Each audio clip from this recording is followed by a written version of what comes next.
ಕ್ಷೇತ್ರದ ಶಾಸಕರಾದ ಗೋಪಾಲಯ್ಯನವರೇ,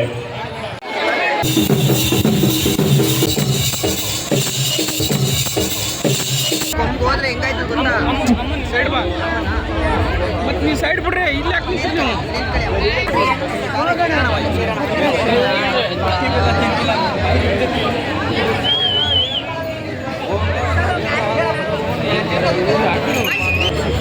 ಎಲ್ಲ ಹತ್ರ ದೂರ ಆಗುತ್ತೆ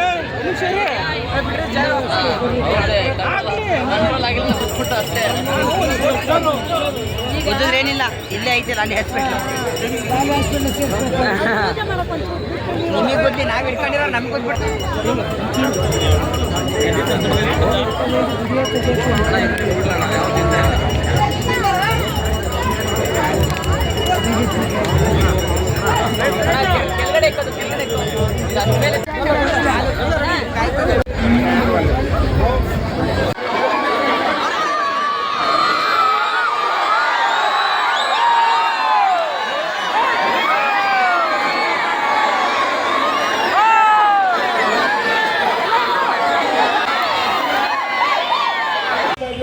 ಇದಕ್ಕೆ ಭಾಳ ಉತ್ತಮ ಸಹಕಾರ ಸಿಗ್ತಾ ಇದೆ. ಎಲ್ಲ ಪತ್ರಿಕೆಗಳು ಇದನ್ನು ಪ್ರೋತ್ಸಾಹ ಮಾಡ್ತಾ ಇದ್ದಾರೆ. ಸೊ ಪ್ರತಿ ವರ್ಷವೂ ಇದನ್ನು ನಾವು ಮಾಡ್ತಾ ಇದ್ದೇವೆ.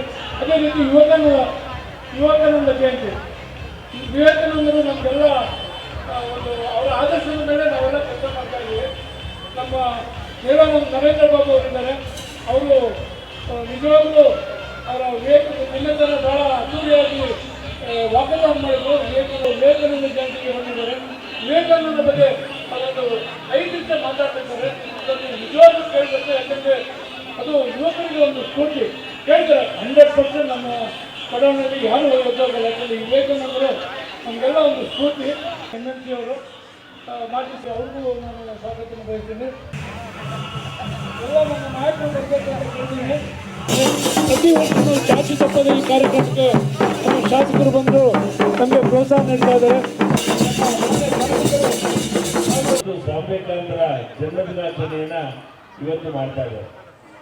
ಬಹುಶಃ ಇವತ್ತು ಮೇಲ್ ನೋಡಿದ್ರೆ ಗೊತ್ತಾಗುತ್ತೆ, ಸಂಕ್ರಾಂತಿ ಹಬ್ಬದ ಸಂಭ್ರಮ ನಗರದಲ್ಲಿ ಇವತ್ತು ಮೈಲೈಸ್ತಾ ಇದೆ ಅಂತ ಹೇಳಿದ್ರೆ, ನಿರಂತರವಾಗಿ ಗೆಳೆಯ ರಾಜೇಂದ್ರ ಮತ್ತು ಅವರ ತಂಡದವರು ಇಲ್ಲಿ ಸಾಂಸ್ಕೃತಿಕವಾಗಿ ಜನಪದವನ್ನ ಇಲ್ಲಿ ತಂದು ಇವತ್ತು ಈಗಷ್ಟೇ ನೋಡ್ತಾ ಇದ್ದೀವಿ. ಎತ್ತಿನ ಗಾಡಿನಲ್ಲಿ ಎಷ್ಟು ಮಕ್ಕಳು ಕೂತಿಯಾರೆಲ್ಲ ಗೊತ್ತಿಲ್ಲ. ನಾವೆಲ್ಲ ಬಾಲ್ಯದಲ್ಲಿ ಎತ್ತಿನ ಗಾಡಿಯಲ್ಲಿ ಓಡಾಡಿದ್ದು. ಯಾಕೆಂದ್ರೆ ಕಿಲೋಮೀಟರ್ ಗಂಟೆ ಜಯಪ್ರಕಾಶ್ ಗೊತ್ತು. ಕೊಳ್ಳೇಗಾಲದಲ್ಲಿ ಕುಂದನ್ ಕಟ್ಟೆ ಅಂತ ಇತ್ತು, 10 ಕಿಲೋಮೀಟರ್ ಆಚೆ. ಎತ್ತಿನ ಗಾಡಿನೆಲ್ಲ ಬುದ್ಧಿ ಕಟ್ಕೊಂಡು ಕರ್ಕೊಂಡೋಗಿ ಅಲ್ಲಿ ದೇವ್ರ ಪೂಜೆ ಆದ್ಮೇಲೆ ಊಟ ಮಾಡಿ ಬರ್ತಾ ಇದ್ದೆ. ಆದರೆ ಈಗಿನ ಕಾಲ ಮಕ್ಕಳಿಗೆ ಆಟೋ ರಿಕ್ಷಾ ಹೋಗಿ, ಈಗ ಓಲೋ ಬಂದಿದೆ, ಮೆಟ್ರೋ ಬಂದಿದೆ, ಕಾರ್ ಬಂದಿದೆ, ಎಲ್ಲ ತಿರುಗಿನ ವಾಹನ ಬಂದಿದೆ. ಅದು ಎತ್ತಿನ ಗಾಡಿ ಹೇಗೆ, ಎತ್ತಿನ ಗಾಡಿ, ಜಟಕಾ ಗಾಡಿ ಇವೆಲ್ಲ ನಾವು ನೋಡ್ಲಿಕ್ಕೆ ಸಾಧ್ಯ ಆಗುದಿಲ್ಲ.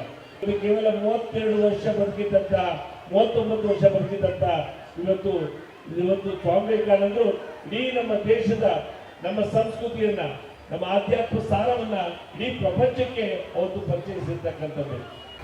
ರಾಜೇಂದ್ರ ಕುಮಾರ್ ಅವರೇ, ಶ್ರೀಮತಿ ರಾಜೇಂದ್ರ ಕುಮಾರ್ ಅವರೇ, ಮತ್ತೊಬ್ಬ ನನ್ನ ಸ್ನೇಹಿತರು ಮಾಜಿ ಶಾಸಕರಾದ ಮೇಲ ನರೇಂದ್ರ ಬಾಬು ಅವರೇ, ಮತ್ತೊಬ್ಬರು ಮಾಜಿ ಶಾಸಕರು ನಮ್ಮೆಲ್ಲರೂ ಹಿರಿಯರಾದ ಲಕ್ಷ್ಮೀನಾರಾಯಣ ಅವರೇ, ನಮ್ಮ ಎಲ್ಲ ಮುಖಂಡರುಗಳೇ, ಮಹಿಳಾ ಮುಖಂಡರುಗಳೇ, ಅಲ್ಲಿ ಪೂಜೆ ಮಾಡಿ ನಮ್ಮಲ್ಲಿರ್ತಕ್ಕಂಥ ಗೋವುಗಳಿಗೆ ಅವತ್ತು ವಿಶೇಷವಾಗಿ ಅವುಗಳನ್ನು ಪೂಜೆ ಮಾಡಿ ಅವಕ್ಕೆ ನಮಸ್ಕಾರ ಮಾಡಿ ಅವಕ್ಕೆ ಸಿಹಿ ತಿಂಡಿಗಳನ್ನು ಕೊಟ್ಟು ಪೂಜೆ ಮಾಡ್ತಕ್ಕಂಥದ್ದು ಸಾವಿರಾರು ವರ್ಷಗಳಿಂದ ಬಂದಿರತಕ್ಕಂಥ ನಮ್ಮ ಸಂಪ್ರದಾಯ. ಮಕರ ಸಂಕ್ರಾಂತಿ ಹಬ್ಬ ವಿಷಯ ಒಂದೊಂದು ಕಡೆ ಹೋದ್ರು 10 ವರ್ಷ, 15 ವರ್ಷ, 20 ವರ್ಷ ಕರ್ಕೊಂಡ್ಬಂದು ಇವತ್ತು ಸಂಜೆ 6:30 ಅದೇ ಕಾರ್ಯಕ್ರಮದಲ್ಲಿ ಪಾಲ್ಗೊಂಡಿದ್ದೇವೆ. ಇದೆಲ್ಲ ನಾವು ನೋಡ್ತಿದ್ದು ಹಳ್ಳಿಗಳ ಕಡೆ ನೋಡ್ತಾ ಇದ್ದೆವು. ವಿಶೇಷವಾಗಿ ನಂದಿನಿ ಬಡಾವಣೆಯಲ್ಲಿ ಇರ್ತಕ್ಕಂಥ 70-80 ಭಾಗ ಎಲ್ಲ ಗ್ರಾಮೀಣ ಪ್ರದೇಶಕ್ಕೆ ಬಂದಿರತಕ್ಕಂಥ ಕುಟುಂಬಗಳೇ ಇಲ್ಲಿ ಇರ್ತಕ್ಕಂಥದ್ದು. ಮಧ್ಯಮ ವರ್ಗದ ಕುಟುಂಬ, ಬಡವ ಕುಟುಂಬ, ಇನ್ನು ಕೆಲವು ಕುಟುಂಬಗಳು ಹಸುಗಳನ್ನು ಇಟ್ಕೊಂಡು ಜೀವನವನ್ನು ಸಾಗಿಸ್ತಾ ಇರ್ತಕ್ಕಂಥದ್ದನ್ನ ನಾವು ಕಣ್ಮುಂದೆ ನೋಡ್ತಾ ಇದ್ದೀವಿ. ಕಿಚ್ಚಾಯಿಸನ್ನ ನೋಡಬೇಕು ಅಂತ ಈ ಕಾರ್ಯಕ್ರಮ ರಾತ್ರಿ 10 ಗಂಟೆವರೆಗೂ ಇರುತ್ತೆ.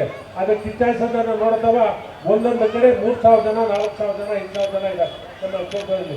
ಕಮಲಾನಗರ ಇರ್ಬೋದು, ರುದ್ರಾಜಿ ನಗರ ಇರ್ಬೋದು, ಕೇತ್ಮನಲ್ಲಿ ಇರ್ಬೋದು. ಅಲ್ಲಿ ನೋಡೋದಕ್ಕೆ ಜನ ಸಂಜೆ 6:30 ಕಾಯ್ತಾ ಇದ್ದಾರೆ. ರಸ್ತೆದ ಇಕ್ಕಣಗಳಲ್ಲಿ ನೋಡ್ತಾ ಇದ್ದಾರೆ. ಅದರಿಂದ ಕೆಲವೇ ನಿಮಿಷಗಳಲ್ಲಿ ಪ್ರಾರಂಭ ಆಗುತ್ತೆ ಅಂತಕ್ಕಂಥದ್ದು ಹೇಳಿ ಮತ್ತೊಮ್ಮೆ ತಮ್ಮೆಲ್ಲರಿಗೂ ಸಂಕ್ರಾಂತಿ ಹಬ್ಬದ ಶುಭಾಶಯನ ಕೊಡ್ತಾ ಭಗವಂತ ನಿಮಗೆ, ನಿಮ್ಮ ಕುಟುಂಬಕ್ಕೆ, ಕ್ಷೇತ್ರದ ಜನಕ್ಕೆ, ನಾಡಿನ ಜನಕ್ಕೆ ಒಳ್ಳೆಯದನ್ನು ಮಾಡಲಿ ಅಂತಕ್ಕಂಥದ್ದು ಹೇಳಿ ನಾನು ಮಾತು ಮಾಡ್ತೇನೆ. ಎಲ್ಲರೂ ನಮಸ್ಕಾರ. ಈಗ ತಾನೇ ಬಂದ ರಾಘವೇಂದ್ರ ಸತ್ಯಗೂ ನಮ್ಮ ಅಧ್ಯಕ್ಷರಿಗೂ ಸ್ವಾಗತವನ್ನು ಬಯಸ್ತಾರೆ. ಲೋಕೇಶ್ ಅವರಿಗೂ ಸ್ವಾಗತವನ್ನು ಬಯಸ್ತಾರೆ.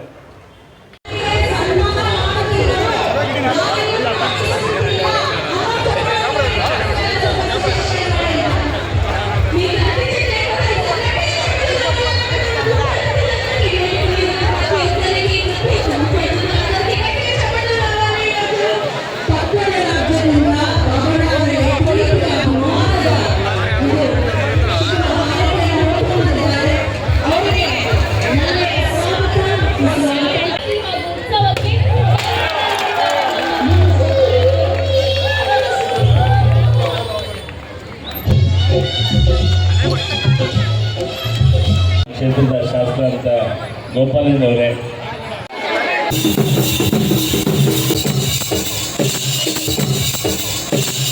ಹೋದ್ರೆ ಹೆಂಗಾಯ್ತು ಗೊತ್ತಾ?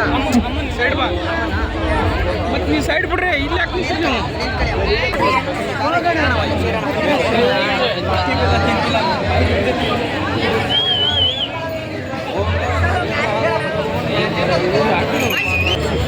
ಎಲ್ಲ ಹತ್ರ ದೂರ ಆಗುತ್ತೆ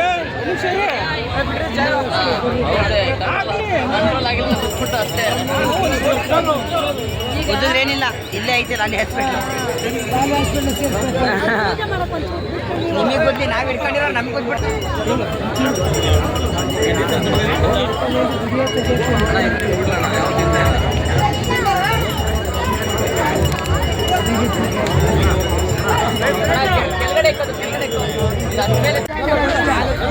ಕೆಳಗಡೆ